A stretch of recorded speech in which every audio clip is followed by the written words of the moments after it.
Hi, this is Dr. Mike Chupp, and you are listening to CMDA Matters, the weekly podcast of the Christian Medical and Dental Associations. When this episode drops, I'm going to be on the road headed to Atlanta, Georgia for the winter CMDA Board of Trustees meeting. This weekend, will you please pray for our leaders and trustees of CMDA? We're so grateful for the prayers of our members as we all seek to lead this organization and align with God's will as we do so. For this week's episode, I ask CMDA's Conscience Protections and Public Policy Specialist, Mr. J.C. Bisek, who's from our CMDA's advocacy team, to join me as my co-host. That's because we have a great conversation with Dr. Ralph Alvarado. He's a physician whose career and calling brought him into public service, and Dr. Alvarado now finds himself serving as the commissioner of Tennessee's Department of Health.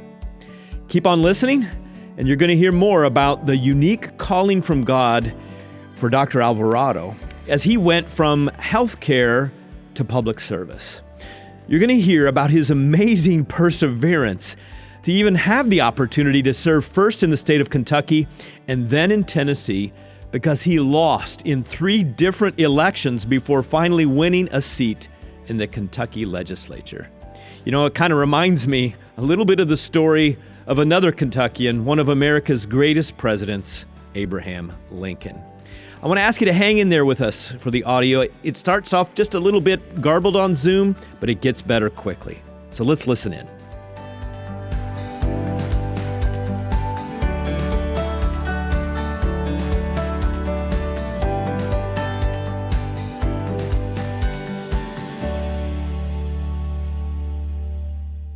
Well, today on CMDA Matters, I am excited to welcome to the program Dr. Ralph Alvarado, who's a medical doctor and a fellow of the American College of Physicians.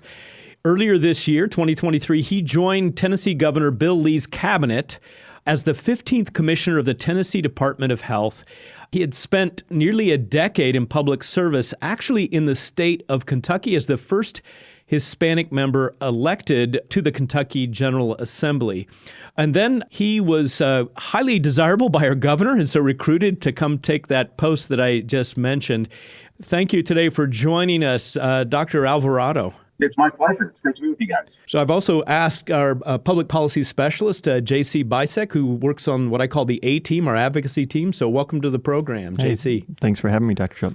Well, Dr. Alvarado, I think it's safe to say that a very small percentage of physicians ever get involved and run for a political office. So when and how did you decide that public service was for you and that you would get involved in politics and serve there in Kentucky first? Yeah, it's a kind of a wild story, but one that I try to encourage a lot of other providers to do too, because I think a lot of times as doctors, we're busy with patients, we're busy with taking care of folks, dealing with government, dealing with paperwork with insurance companies, and that we hear about things that happen and we notice after it's happened, once a policy has taken effect and someone tells us, hey, you've got a new rule you have to adhere to, you've got to fill this out or do that. And that's when the complaints come, because we're not really proactive when it comes to the political sphere. I think a lot of us view that as dirty and stuff that we don't want to get involved with.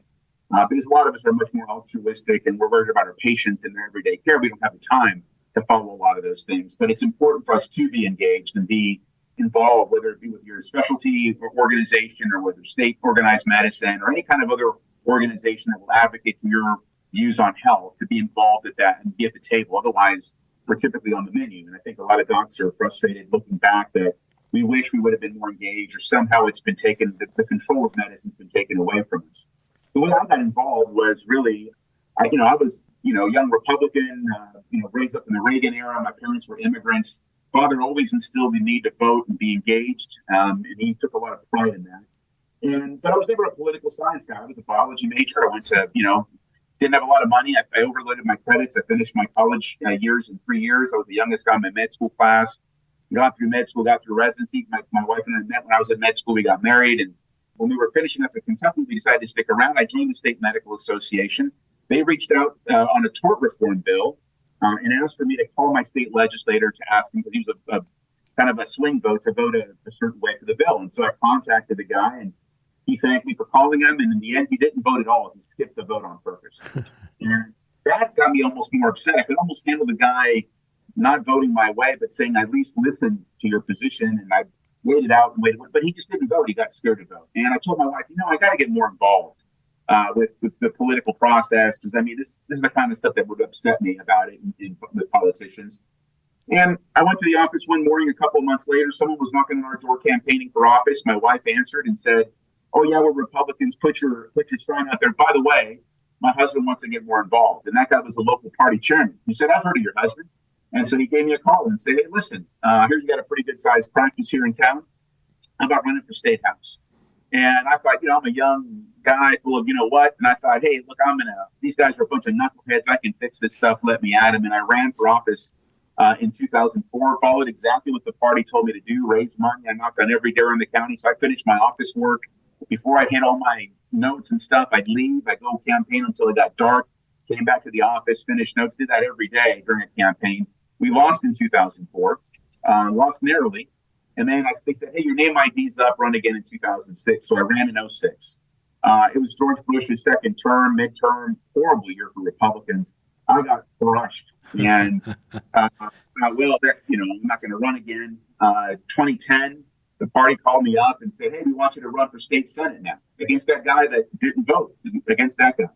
And I said, "Listen, my last name's Alvarado. It's not your typical central eastern Kentucky name. I don't think I'm going to get elected. I've been beaten down twice." "No, we think you can." And my wife and I prayed about it, which is something we didn't do with our first couple of times. We prayed, asked for direction. What do you want me to do? And I asked God, "Hey, do you want me to do this? Make it clear, make it obvious. And if not, if I don't hear from you, I assume the answer is no." I wasn't prepared. That was months prior. Months went by. People heard, "Hey, I heard you might run." I said, "Yeah, I prayed. I haven't heard anything. I don't think I'm supposed to." 2 weeks before the filing deadline, my wife and I went to church, heard a sermon that kicked us both in the gut independently. I remember when we called for the altar, I turned to my wife, she goes, "Yeah, I know. Like, she almost didn't want to answer yes. And we went ahead and filed.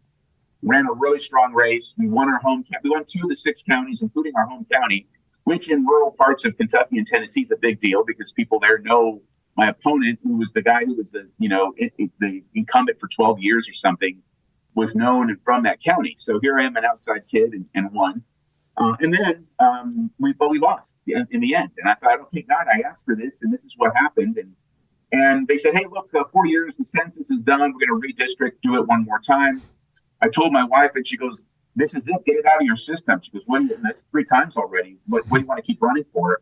And we ran the 4th time. She came down with breast cancer that spring. We found out. She said, no, I'll go through all this. You promised this is your last time. And so we ran a nasty race. She went through surgery, treatment. Thank God everything's gone well for her. And she's been in a cure basically, after 5 years. And she's 9 years out now and doing really well. But we won the race. And once we got in, I had 10 years of pent-up healthcare policy I wanted to run and filed a ton of legislation. And in the next 2 years, got a lot of that legislation through, much to the surprise of my leadership. And then they vaulted me into kind of being the health and welfare chairman. So I got to oversee all the healthcare policy coming to the Senate for the next 6 years. That first year I was in office, Rand Paul asked me to introduce him when he ran for president. I did that. Then when he dropped out, I saw something about, what it mattered for Latinos involved in kind of what mattered to them politically. I sent an email to someone to kind of review what I thought would need to be the message for people at the convention. We were delegates going to that convention in 2016. I then got a call and an invitation to go and be on the rules committee and then to speak at the convention, which was really unusual. It's like being a double-A pitcher and getting called to the playoffs to throw for the first time in the majors. And so spoke at the national convention, got an invitation to serve as President Trump's kind of director of minority health or the Office of Minority Health in D.C. And again, I was in my second year in public office, and I thought, I don't know anybody in D.C. Do I want to move to D.C. at my clinical practice? So I turned him down on that. And then really Governor Bevin invited me to run with him as his lieutenant governor running mate in 2019 for his reelection. So I wound up running for that office, lost, and then got invited I met Governor Lee during that campaign, and then he contacted me here this past year and said, "Hey, how about being my commissioner of health?" And so kind of here I am in this role now too. So kind of a wild story of how all this has happened, but really it came through just me making a comment to my wife and my wife happening to tell the wrong person. And that's how I got invited to run and got involved. And really since then I've been 20 years now, being involved with the Republican Party. Got to know a lot of people all over the state, all over the country, really, both in federal and state levels. And I'm fortunate to have a chance, by being a bit outspoken on some issues, to be considered someone kind of one of the go-to people for healthcare policy within, I think, the party, at least in our region. So I'm proud of that, and God has put me on an interesting journey, and it's still going on. So I don't know what the next steps are, but it's been really exciting. Yeah, that's a great story and great background. In that line, what was it uniquely that drew you to Tennessee and out of Kentucky and to join Governor Bill Lee's cabinet here? Well, yeah, so interesting enough. So last year I was serving in Kentucky. I had run for lieutenant governor. I had a lot of people asking me to run for governor last year in Kentucky. There was a lot of people jumping into the primary mix. I did not draw an opponent for the fall, and the filing deadline came and went. So I ran unopposed for the Kentucky State Senate this past, like a year ago, November. And we were exploring that. We were doing a lot of praying, asking, what do you want me to do? Make the doors. For me, it's always about, give me roadblocks. If you don't want me to do something, make it wide open and make it easy. If it's where you want me to go. Looking at that, I think Daniel Cameron decided to jump in the mix. And when he did, I called him up. I said, are you going to run for governor? Yes. Well, if you're in, I don't think I'm going to. I said, just because his name ID was going to be higher. We were kind of running in the same lane. We were going to be probably the same base within the party there. So that door kind of closed, and I had been exploring it for a few months. There was an opportunity to serve. I was on the executive committee for the National Conference of State Legislatures. It represents 9,000 legislators around the entire country, kind of advocating for federalism with the federal government and to let states be the ones to initiate a lot of new ideas, give them more freedom and be able to get things done. Ran for the leadership of that, and I thought we were going to get it, and we lost that by one vote. If I had become the leader of that organization, I would have stayed in the legislature. So when that happened and fell through, another door closed, and all the while in the middle of all this, someone had reached out and said, hey, Governor Lee has specifically asked to see if you're interested in serving in this capacity. And I thought, I don't know anybody in Tennessee. I talked to my wife about it. We prayed about this, and she goes, well, is it something you want to do? I don't know. I don't know. But this door kept staying open. I kind of blew it off, thinking it wouldn't work out financially because I earned less money than I would as a doctor. And they pursued me and said, hey, look, why don't you talk to one of our head people here? They said, listen, this administration works great. Everything's, governor is online with the General Assembly. And why don't you come down and interview? Prior to that interview, I called a friend of mine in Kentucky who had served in a similar role in Kentucky, who's at the University of Kentucky. And I called him and said, listen, I've been given this opportunity. What do you think I should do? And he said, are you kidding? You need to go do that. That's an automatic. You're going to go from a micro role as a legislator to a macro role to oversee the healthcare policy for 7 million people in Tennessee. That's a governor and a legislature that's aligned with your philosophies and your politics. They're doing great things in Tennessee. Everybody's watching what Tennessee's doing, and they're growing. If you have a lot of out-of-the-box thinking, and if that state has all the innovation that's going on, all the innovation in the country is happening in Asheville. If you want that to take root, that's where you need to go. And he said, you have to ask yourself a fundamental question. Do you want to be more of a politician or more of a doctor? And I said, well, I'm kind of both. I'm good at both. And he said, yeah, you are, but you got to pick one or the other.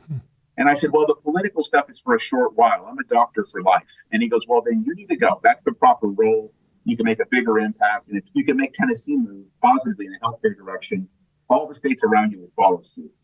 And he commented, he starts thinking about other steps, this can happen for you, private sector, DC could call, all these different things. And I've always told him, look, I never have done anything in this sphere with the next step in mind. I just don't. I kind of, as doors present themselves, and they open, I step through them. If God willing, and they want me to do that, then I proceed with that next step, and I grow where I'm planted. And then if something else presents itself, then you pray about it and see if you're supposed to go there. So really coming to Tennessee after being in Kentucky for 28 years, my family, my kids being raised and growing up there, probably leaving at the peak of my influence on healthcare policy.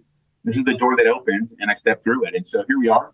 And I've gotten a chance now to visit every county in the state already. I've visited every health department, every regional office.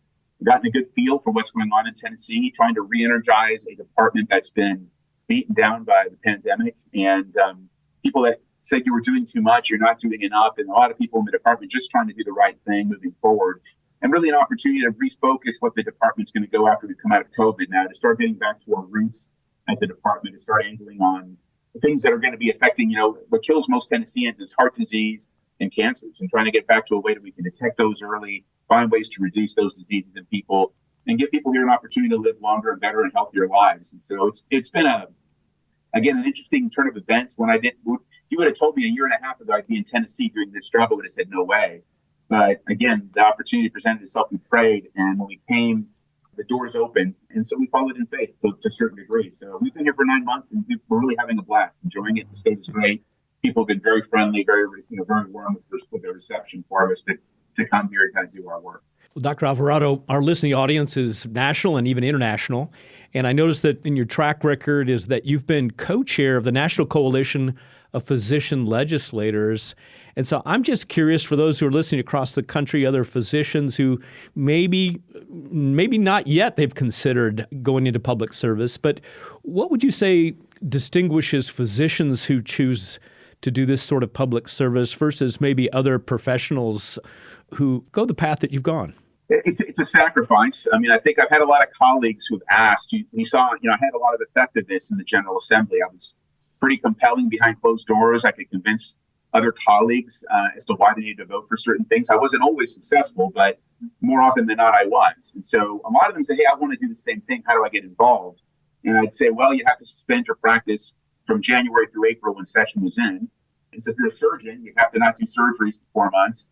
And they start calculating how much money does that cost me, and they start, realizing how much of an effect and how much of a sacrifice. It would probably cost me about $100,000 a year to serve in the General Assembly. I could have made more money staying in private practice. And so it's a matter really of the willingness to sacrifice that to come and make influence.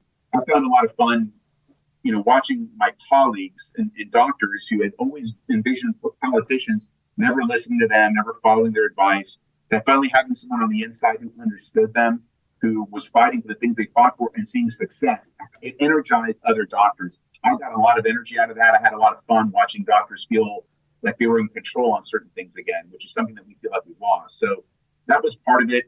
But being part of the National Coalition, it was a bipartisan group. I mean, you had to have a Republican and a Democrat heading it. So there was another doctor out of Oregon, very liberal doctor. But we often found that the things we fought for in public health and healthcare policy aligned.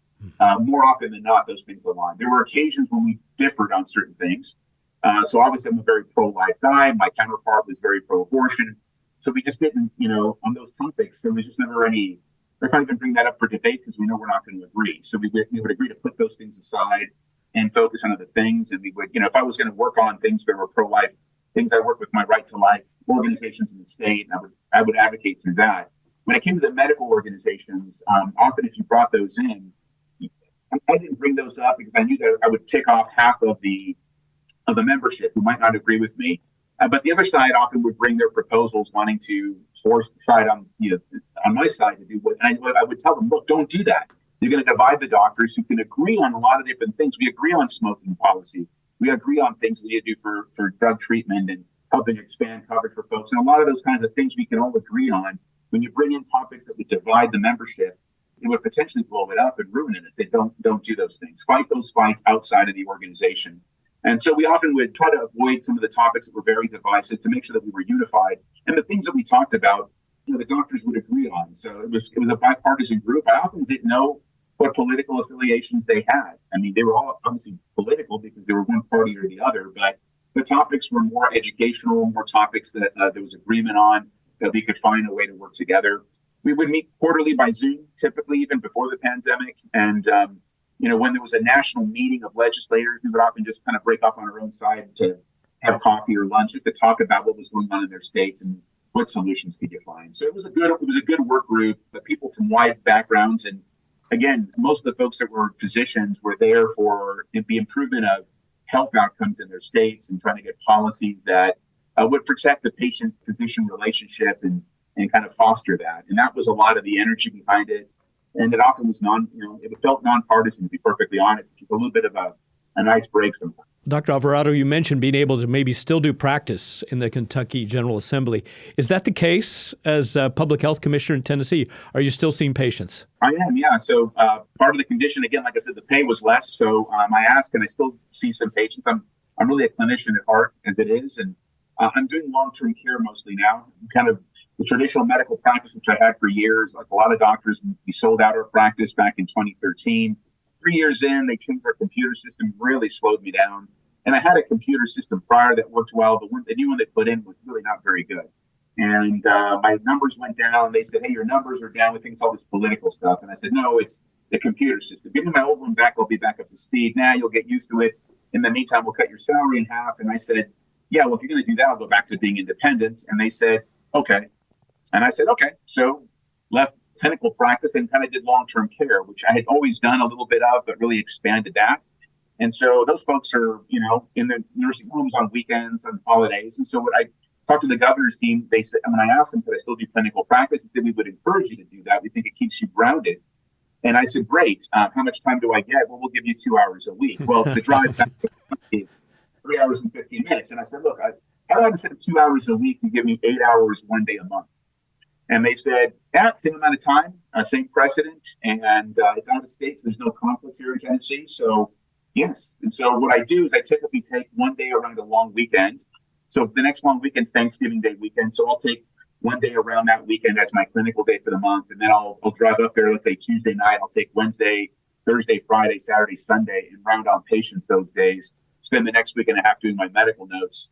And I can still bill for those services, and it makes up the difference. And so I've been doing that since I've been here. It's worked out so far. There's an occasional month where there's no holiday. So it's just a very busy 3 days that I typically take there. But it's typically, if it's Labor Day, I do it around Martin Luther King weekend, President's weekend, all those different weekends. There's usually a day off somewhere that we get an extra day that I can do rounds. And so that's how I've been doing it. And I have 2 phones, one for my clinical and one for state business. So it works out pretty well. I wanted to ask about a couple of topics that I believe are a high priority to you and or have become front and center because of some recent events and their escalating concern in both here in Tennessee and in the nation. First is the opioid crisis. In this state, particularly East Tennessee and Appalachia, and similarly for you back in East Kentucky, what initiatives were in place when you started in this role in January? And have you taken any different approach or adopted or ramped up programs initiated by your predecessors? So that's my first question. And then second, on the topic of gun violence, I'm thinking in particular, of course, of the Covenant Christian school shooting earlier this year in Nashville. I know Governor Lee put together some executive measures to be taken after that. From your perspective, as a Christian physician who respects the Second Amendment, how can healthcare professionals in particular make a difference in this vexing and intensifying crisis here in America today? Yeah, so those are 2 tough questions. The first one on the opioid stuff, really, we've got a separate department here in Tennessee that's the Department of Mental Health and Substance Abuse Services. So basically, a lot of the main policies, a lot of the efforts, the monetary kind of push goes through that department. Commissioner Marie Williams is a great partner for us, does a lot of work in that space. We have also a smaller department that we've got that kind of works on opioid response coordination office. It's called ORCO. And they work on trying to help us get Narcan into the community. They work with a lot of education. So a lot of our efforts at the Department of Health is we've got we have a grant that comes in from the CDC. We just got it renewed. We got another 5 years, about $5.4 million, really in terms of education efforts for people in their communities. We have 31 counties where we've identified in the state of Tennessee that are responsible for 71% of the overdoses. And so we try to focus a lot of our efforts there. Most of those, believe it or not, are in central, eastern kind of Tennessee. And then we've got also Shelby County out in Memphis, which is also one of the hot spots. A lot of efforts on education of elementary kids, junior high kids, high school kids, starting at a very early age, trying to get them to teach them the dangers of these things. And then also, again, efforts on just trying to get treatment out for people, exposure, identification of those things. We do fund, the state has allowed syringe programs, which are helping people kind of exchange syringe programs. A lot of HIV rates, hepatitis C rates, all those things climbing in the state rapidly. If we can get folks, like they've done in Kentucky, which was very successful there, I think 65 of the 120 counties there have those programs available in health departments. We have the ability to do it here in Tennessee, but we have to have local officials give us permission to do them or ask us to do them. We haven't had a lot of success in that regard. I've been appealing to the county mayors to let us do that. Every time a person comes in, it's a point of contact to get them into treatment, to get the mental health resources, different things they might need to help them get off of this stuff and break the cycle. And I think a lot of times people just don't know how to break that cycle. And so there's an opportunity for us. The more contact we have people that are in there, to get them to a safe place, get them into treatment. And we've got a lot of great partners that are doing good treatment here in the state of Tennessee. I've had a chance to meet ones like Aspel, which are often faith-based, and help introduce some of that. On the second question on gun violence, It's becoming an epidemic. I mean, we have more deaths from children, from gun violence, unfortunately, in the state. And so it's a real problem. And again, there's a lot of people that say, well, just control the guns. I don't know that that's necessarily going to be the answer. I mean, we start seeing some of those things happen in other states where they've got a lot of really strict, kind of laws on gun control, and it doesn't really make an impact on it. I think the bigger issue is a mental health issue and a mental health crisis that we have in the state. I give a lot of talks about the issue with loneliness in this country right now. And a lot of people are isolating themselves. Part of that is cell phones and social media and a lot of that whole world that we've got a whole generation growing up within that. They have less contact with people. COVID made that worse to a lot of degrees. So our Surgeon General nationally has been calling on that issue. I often give talks about how many friends people identify these days, and statistics that show that, and how we have a lot less friends anymore, that people have less people they trust in their lives. They have adverse childhood experiences when they're children, and how a lot of those things impact outcomes for abuse and problems with mental health issues as they get older. So we've been trying to promote positive childhood experiences, and the more of those that you can have in your life, your outcomes from a health position are better, mental health is better. I've also talked about, believe it or not, one of the statistics from the National Institute of Health and then also a study from Harvard, looking at church attendance in people, that women who went to church regularly had 5 times less risk of suicide, men 3 times less risk of suicide. And so there's something to that sense of community, sense of belonging, and believing something more than ourselves that makes a difference in the human experience and our human lives. And obviously I have my beliefs on what that higher power is and who that higher power is. But from a scientific basis, I just try to present it and put the information out there. And I've had been very, very well received by people saying, thank you for talking about this, because I think it's important that as the less we have of that as a country that has less church attendance, less focus on those things, it's no wonder that our mental health issues are going up higher and higher and having more problems. And so there's been a lot of effort on that. I know the governor was really affected by that shooting. He had a very dear friend who was killed in that shooting. Mm-hmm. Obviously, when you see children killed, you wonder about the evil in the world and the things that we're doing. And so we have to really, it comes on all of us to start talking about these things, which are often uncomfortable discussions as a society, that we've got to start talking about, what are we doing? And it takes more than just government to solve those problems. It takes the church, it takes our schools, it takes our families, our places of business, everyone to be involved in finding ways to help address these issues. That I think a lot of it's just we're becoming more isolated, more people, and you got to get people more a sense of community, accountability to each other. And if you feel like we belong to something, I think there's less likelihood of people, taking on these kinds of acts, which are frankly just evil. And you hate to see it happen, but it's unfortunately getting a lot of attention every day in the media. And once you hear about one, it seems like people catch on, others do the same thing to carry out more acts. So the more that we can do to help, I think mental health crisis, the better. I'm guessing that one of the big challenges for you as a Christian who's entered politics is the temptation to compromise on some of your core values and beliefs along the way there. How have you been able to protect yourself from a drift in faith in the political realm, recognizing these days that Christians who maintain an orthodox biblical view seem to be in the minority and increasingly are viewed as the enemy? Yeah, well, I think it's what I encourage everybody to do too. Is I think a lot of times, because there's been certain topics. I mean, the topic of abortion, for example, has been a topic that has not been debated in 50 years in this country. It just decision was made, and people have just assumed it. And if they say, "Well, I'm against it," well, why? And they can cite biblical beliefs and religious beliefs. On my side, I need to be able to cite scientific reasons why I don't support those things, and why I think scientifically there isn't any reason. And that I know what I believe in, I can defend those things scientifically. So my arguments are typically more science-based. I went to a medical school recently, for example, on the topic of being pro-life. It was a fetal heartbeat bill that I voted for, and I went and spoke to a group of first and second year medical students in Pikeville College there, osteopathic school. And I just envisioned, maybe this is Eastern Kentuckians or Eastern Kentucky kids. No, they're from all over the country, right? It's a medical school that's located there. And after I gave my talk, I had a young lady from New York who approached me and said, knowing what you know as a doctor, how could you vote for this fetal heartbeat bill? And I said, yeah, listen, have you ever pronounced anybody dead? You ever done that yet? And she goes, well, no, I'm a first year student. I haven't done it. I said, at some point in your medical career, you're going to be asked to pronounce somebody dead. Not a fun task, but a nurse is going to call you in the middle of the night and say, I think Mrs. Jones has passed away. You don't just say, I'll take your word for it, put her in the morgue. You don't do that. You have to go down, take your stethoscope. You got to do a physical examination. And there are 5 things you have to document in the medical record to confirm that someone is dead. They can't be responsive. Got to be no palpable pulse, no respirations, no reflexes, and no auscultatable heartbeat.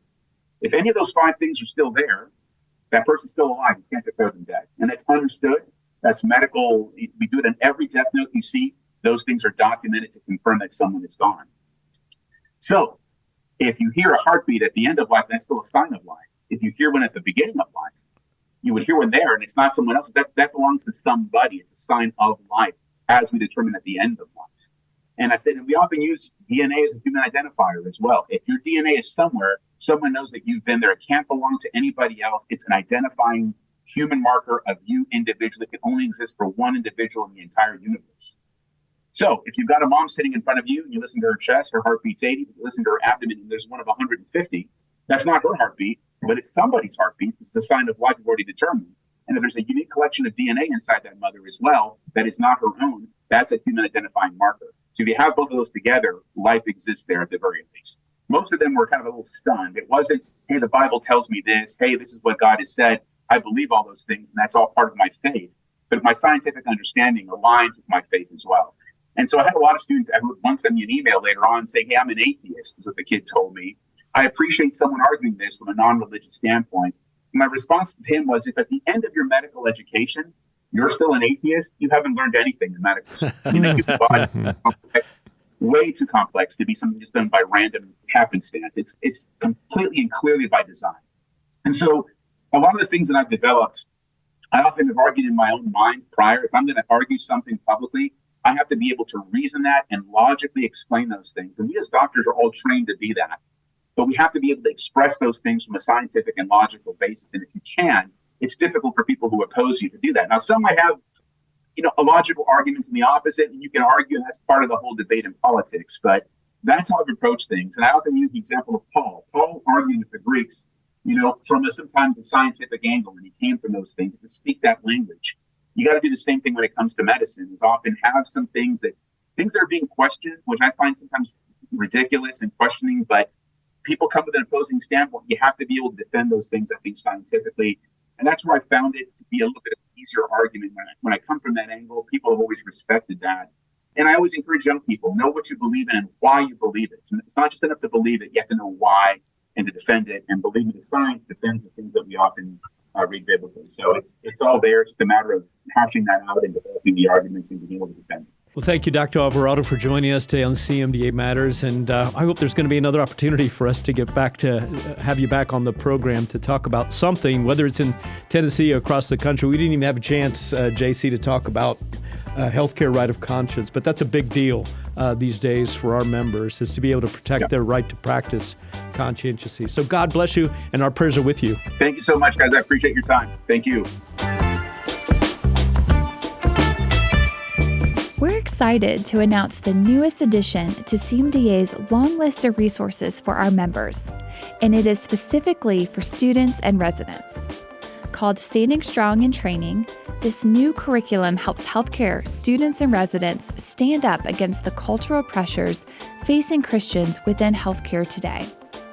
The curriculum's 7 modules are designed for group settings, allowing attendees to solidify their foundational worldview beliefs regarding important issues, such as the beginning of life, end of life, and biblical sexuality. Each module also offers ideas of how to winsomely defend biblical values and positively interact with others in developing their worldview beliefs. For more information and to download this free resource, visit cmda.org/standingstrong. Coming soon in the month of February, we are excited to launch a new addition to the lineup of CMDA podcasts, and we're calling this new podcast The Voice of Advocacy. This new monthly podcast is hosted by Senior Vice President of Bioethics, Dr. Jeff Barrows, and it will feature members of our very own advocacy team as well as various special guests. I hope that you'll listen and learn more about CMDA's grassroots advocacy efforts at both the state and the federal levels, as well as our legal and legislative victories, and how CMDA members and our champions can be involved in serving as a voice for the vulnerable. In future CMDA Matters podcasts, I'll give you more details on how you can tune in to this new resource from CMDA.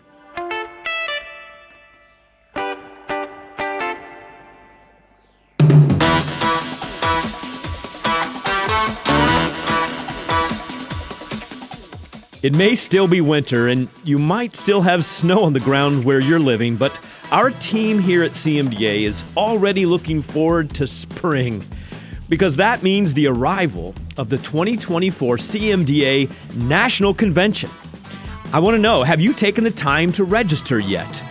I want to personally invite you to join me at the Ridgecrest Conference Center just outside Asheville, North Carolina.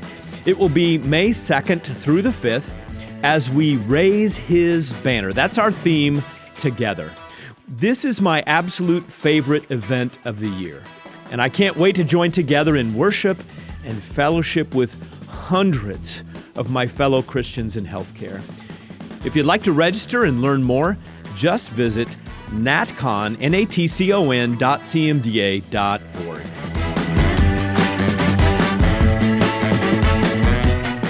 Join us on Saturday, February 3rd at 10 a.m. Eastern Time for the Convergence, Critical Conversations for Healthcare and Theology.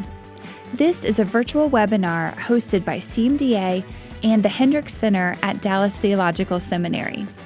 Dr. Darrell Bach, Dr. Jeff Barrows, and Nicole Hayes will help you sort through the polarization we see in today's political landscape, as well as the two kinds of evangelicalism in the public square. You can learn more and register at cmda.org/events.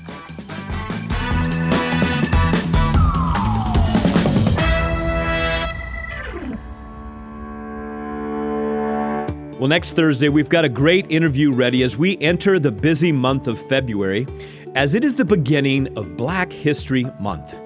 I was joined by CMDA President-elect Dr. Omari Hodge for an in-depth conversation with Miss Elizabeth Perkins. She's the daughter of Reverend Dr. John Perkins, and she now serves as co-president of the John and Vera Mae Perkins Foundation. Well, Elizabeth continues her parents' legacy of reconciliation and justice and community development. So be sure and join me for this impactful conversation next week. I want to close with these powerful words from 1 Peter chapter 4, verses 10 and 11. And I think about these words every time I prepare to get in front of a group of CMDA members and other constituents to share. Because Peter tells us, God has given each of you a gift from His great variety of spiritual gifts. Use them well, and I'll put in parentheses, Christian healthcare professionals, to serve one another. Do you have the gift of speaking? Then speak as though God Himself were speaking through you. Do you have the gift of helping others? Do it with all the strength and the energy that God supplies. Then everything you do, Peter tells us, will bring glory to God through Jesus Christ. Dr. Ralph Alvarado is a wonderful example, I think, of a Christian who has taken these scriptures to heart because he's using his spiritual gifts as a public servant, combined with his knowledge and his experience as a doctor, in order to work with the government to try and make a difference for our Lord and currently for all the citizens of the great state of Tennessee. Through the efforts of Dr. Alvarado and thousands of God's sons and daughters around the country, we will continue to bring the hope and healing of Jesus Christ to our world. That's what matters to CMDA, friends, and CMDA matters. We'll see you next week in the month of February, God willing. This podcast has been a production of the Christian Medical and Dental Associations. The opinions expressed by guests on this podcast are not necessarily endorsed by the Christian Medical and Dental Associations. CMDA is a nonpartisan organization that does not endorse political parties or candidates for public office. The views expressed on this podcast reflect judgments regarding principles and values held by CMDA and its members and are not intended to imply endorsement of any political party or candidate.